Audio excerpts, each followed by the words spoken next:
कहते कि इसीलिए अभी हम कहते हैं संकल्प क्यों करते हो?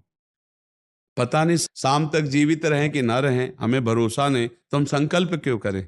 भाई मैं ये करूँगा, ये संकल्प तो वो करे जिसको कल का भरोसा हो। अपने लोग तो ऐसे मृत्यु लोक में हैं कि अगले सेकंड का भरोसा नहीं। तो ऐसी प्रार्थना करनी चाहिए कि हे प्रभु, यदि आपने मुझे जीवन दिया, सामर्थ्य दिया, समय दिया, तो ऐसी हमारी भावना बन रही कि हम 108 परिक्रमा कर लेंगे। और अगर नहीं समय, नहीं शरीर सामर्थ्य रही, तो हम एक नहीं करेंगे। तो कोई अपराध नहीं लगेगा। अगर संकल्प ले लिया कि अब 108 करेंगी, तो अब करना चाहिए फिर। देखो संकल्प पूरा करना चाहिए। तो अभी इस जान तो शरीर में है ही, तो संकल्प के लिए फिर उसी कार्य में लगा जाता है। पर हम सबसे प्रार्थना करते हैं संकल्प ना लिया जाए। कभी कोई अगर नियम लेने की बात हो तो ये जरूर छूट दे दे कि हे प्रभु, यदि हमारा स्वास्थ्य ठीक रहा, हमारा जीवन रहा, तो हम आपके ऐसा कर लेंगे। और अगर नहीं रहा तो आपने कोई संकल्प किया नहीं, तो पाप नहीं लगेगा। ऐसे थोड़ा अपराध बनने की होती है कि 108 की। पर जी वो तब होता है जैसे कोई डील करते हैं ना, गोवर्धन महाराज मेरे पुत्र का नौकरी लग जाए, मैं 100 परिक्रमा करूंगी, तो तब जाके थोड़ा सा ऐसा ज्यादातर होता होगा। हाँ ऐसे पर भक्ति मिले ऐसा हाँ, तो कम ही होता है। हाँ तो करना चाहिए, फिर हमें लगता है करना चाहिए। पर अगर समय के पधार गया तो फिर कैसे कर पाएगा? मृत्यु लोक है और मरण धर्मा शरीर है, तो मुझे तो भरोसा 1 मिनट का नहीं है अपने शरीर का, कि 1 मिनट ही अगला जिएगा कि नहीं जिएगा। इसीलिए संकल्प विकल्प करने का अधिकार ही नहीं है। पता नहीं शाम तक जिएंगे क्यों भाई? पक्का है किसी को? अब पता नहीं शाम तक जिएंगे कि नहीं, तो हम क्या संकल्प करें? हमें तो यही कि प्रभु जैसे चलावे वैसे चल रहे। परिक्रमा करवा दिया, परिक्रमा करने बैठे बैठे राधा राधा जप रहे, मांग के खा लिया, भगवान के भरोसे बाबा जी। ऐसे गृहस्थी में अपने धर्म कर्म किए, जब समय मिला तो परिक्रमा कर गए। अच्छा, प्रार्थना करना स्वामी से कोई गलत बात नहीं कि हमारे बच्चे की नौकरी लग जाए, हमारा काम बन जाए, जरूर करो। भगवान से नहीं करोगे तो किससे करोगे? करना चाहिए। पर ये करके कि हमारी कामना पूर्ण कर दो, हम इतना करेंगे, फिर बंधन हो जाएगा। हम इतना क्यों करें, तुम्हारी परिक्रमा करेंगे हमारा काम पूर्ण? स्वार्थी हो क्या? हमारे पिता हो, हमारे स्वामी हो, हमारी जरूरत है, मांग रहे कि प्रभु हमें एक संतान दे दो, हम आपको कुछ करेंगे। ये हम में बस नहीं, हमारे पास तो जो कुछ दिया हुआ सब आपका है नाथ।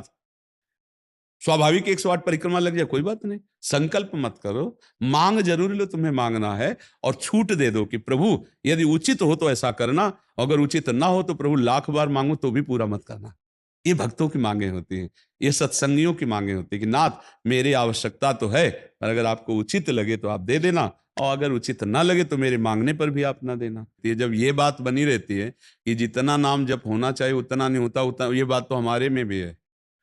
इतनी पीड़ा तो हमको भी बनी रहती है कि जितना होना चाहिए उतना नहीं होता।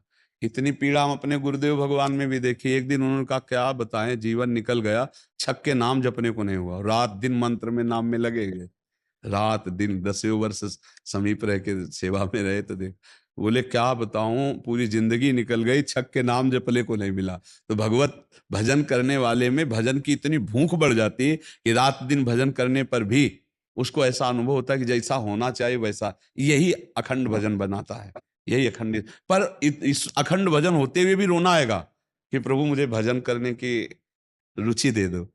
यही भजन, असली भजन का ही फल है। भजन करते हुए भजन की इतनी भूख होना कि भगवान से भजन ही मांगना कि प्रभु मुझे भजन करते। अभी वो भजन नहीं होता जैसा प्रेम से होना चाहिए। हर एक महात्मा को, हर एक भजनानंदी को अनुभव होगा। और ये अगर हुआ तो भजन अखंड होने लगेगा। क्योंकि हम जिसकी पीड़ा महसूस करते हैं उसको हम भूलना कैसे बर्दाश्त कर पाएंगे? तभी वो अखंड स्मृति कर पाता है।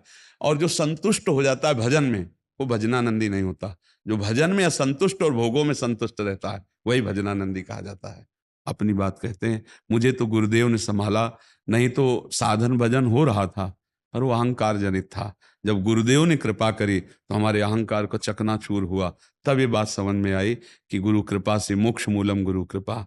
गुरुदेव भगवान साक्षात करुणामय प्रियालाल के स्वरूप हैं। वो जब कृपा करते हैं तो अहंकार नष्ट हो जाता है, और अहंकार नष्ट होते ही दैन्यता आ जाती है।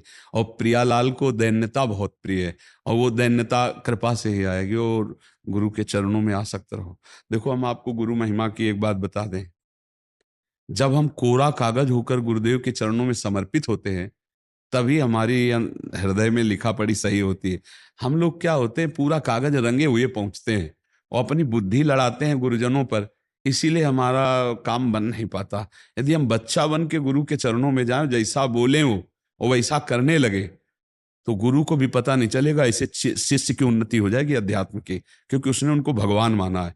देखो एक हम प्रसंग कई बार सुना चुके हैं, एक उड़िया बाबा ने सुनाया था प्रसंग कि एक बंगाल के भगत के मन में आया कि मैं गुरु बनाऊं, तो एक प्रसिद्ध थे काली के उपासक उनके पास गए, और वो मदिरा पीते थे, वो जानते नहीं थे, वो मदिरा पिए हुए बैठे हुए थे। तो उन्होंने कहा गुरुदेव मैं आपको गुरु रूप से वरण करता हूं, मुझे मंत्र दे दो। तो शराब के नशे में लड़खड़ाते हुए मंत्र बोले, तो अशुद्ध मंत्र और अशुद्ध अवस्था, पर वो सीधा सरल भक्त भगवान मान के गुरु की छवि लेके पूजा में रख के और मंत्र अनुष्ठान, अशुद्ध मंत्र। 1 साल ही हुआ कि माँ भद्रकाली प्रकट हो गई, काली, और उनका बेटा तेरा गुरु ढोंगी है। तो उन्होंने कहा माँ पहली बात तो आप गुरु को ऐसा ना बोले, गुरु हमारे परब्रह्म है, आप ऐसा ना बोले। बोले बेटा तो बहुत सरल है, जानता नहीं, वो शराब पीता है, और जो मंत्र दिया ना वो अशुद्ध है। माँ ने कहा, तो उनका माँ अब तो और विश्वास आपकी बात पे नहीं रहा, अगर गुरु ने अशुद्ध मंत्र दिया होता तो तुम 1 साल में आ गई, कैसे आ गई? बोले बताने आई हो कि मंत्र अशुद्ध है। तो उनका माँ मैं अपने गुरु निष्ठा और गुरु मंत्र को नहीं छोड़ सकता, आप जाओ। तो उनका बेटा मैं तुम्हारी गुरु भक्ति पे प्रसन्न हुई, और आज से मेरे सिद्ध करने का मंत्र यही होगा जो अशुद्ध मंत्र। ऐसा गुरु भाव किया जाता है। गुरु को परब्रह्म साक्षात माना जाता है। परब्रह्म में दोष दर्शन नहीं होते, दोष हमारी बुद्धि का है। अगर बुद्धि का दोष निकाल दे तो देखो, मत्ता परतरम नान्यत किंचिदस्ति धनंजय, भगवान कह रहे मेरे सिवा कोई और है नहीं। फिर हम गुरु को दोष दर्शन में देखें, कहीं ना कहीं हमसे त्रुटि हो रही। हमें घोर पापी में भी भगवान देखना है, तो गुरु में भगवान देखने में क्या बात है?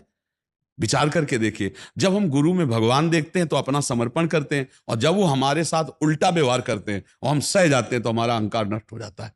वहीं वहीं रहकर उसको चोट पहुंचने दो अहंकार को, और अहंकार जब मिटिया मिट हो गया तब कृपा उदय हुई, तब समझ में आया को हो साक्षात परब्रह्म गुरुदेव हैं। गुरुर ब्रह्मा गुरुर विष्णु गुरुदेव महेश्वरा, गुरु साक्षात परब्रह्म तस्मै श्री गुरु। गुरु में भगवान बुद्धि करना बहुत कठिन बात है, सबसे कठिन बात विश्व में, समझ लो। गुरु में परब्रह्म बुद्धि करना, और गुरु में परब्रह्म बुद्धि नहीं तो कुछ भी कर ले अहंकार नष्ट नहीं होगा। ये हम खुली बात कह रहे। गुरु ही एक वो खिलाड़ी है जो हमारे अहंकार को मिटिया मेट कर दे सकते हैं, दूसरा नहीं, दूसरा नहीं। इसीलिए ध्यान मूलम गुरु मूर्ति, पूजा मूलम गुरु पदम, मंत्र मूलम गुरु वाक्य, मोक्ष मूलम गुरु का चरणामृत पियो, गुरु की चरण रज लगाओ, और गुरु के आगे एक तुच्छ सेवक की तरह रहो, अभी दैन्यता आ जाएगी। अगर गुरु में दोष दर्शन होने लगे तो हट जाना चाहिए, और दूर से उनको परब्रह्म मान के बिना निंदा किए उनके द्वारा बताई हुई उपासना में रत हो जाए तो उसका परम कल्याण हो जाएगा। दूसरा गुरु बनाने की जरूरत नहीं है। परमात्मा प्राप्ति के लिए गुरु कृपा ही। हम तो आपको हाथ उठा के कहते हैं कि गुरुदेव की कृपा के बिना एक कदम नहीं चल सकते, एक कदम भी नहीं चल सकते। हम जैसे भूमि में ही कदम रख सकते हैं, ऐसे हम जीवित हैं, परमार्थ में चल रहे हैं तो केवल अपने गुरुदेव की कृपा से चल रहे हैं, किंचन मात्र कुछ नहीं। केवल वो ऐसे पकड़े हुए हैं तो हम चल रहे हैं, अगर वैसे छोड़ दें तो धम में से गिर जाए। गुरु कृपा ही केवल, हम गुरु कृपा है, वो दैन्यता गुरु कृपा से आती। महाराज जी धन्य भाग है आपकी कि आप दैन्यता चाहते हैं। हाँ, परम कृपा है वैष्णव आचार्यों की। बस चुपचाप चलते रहिए, किसी की निंदा मत करना और किसी के दोष दर्शन मत करना, बस इसी से दैन्यता आ जाएगी। और दैन्यता में रोना आता है, जैसे अब आपका दैन्यता में रोना आता है कि मुझ जैसे अधम पर इतनी कृपा श्री कृष्ण की, महाप्रभु की, गुरु की, तो वो हृदय निर्मल होता चला जाता है। जब रुदन होता है ना प्रभु के, उसमें इससे ज्यादा और किसी तीर्थ में नहीं पवित्रता है जितनी रुदन में पवित्रता है। हाँ, रुदु सुस्वरम राजन कृष्ण दर्शन लालसा, जब अपने प्यारे प्रभु के लिए रोना आता है तो हृदय निर्मल, तार तार निर्मल हो जाता है। और कबीरदास जी कहते हैं कि बिन रोए किन पाइया प्रेम प्यारा अमित, कबीरा हंसना छोड़ दे रोने से कर प्रीत, बिन रोए किन पाइया प्रेम प्यारा मीत। पर भगवान की 3 प्रकार की लीला है, एक है सृजन और एक है पालन और एक है संहार, और तीनों लीलाएं होंगी, पक्का होंगी।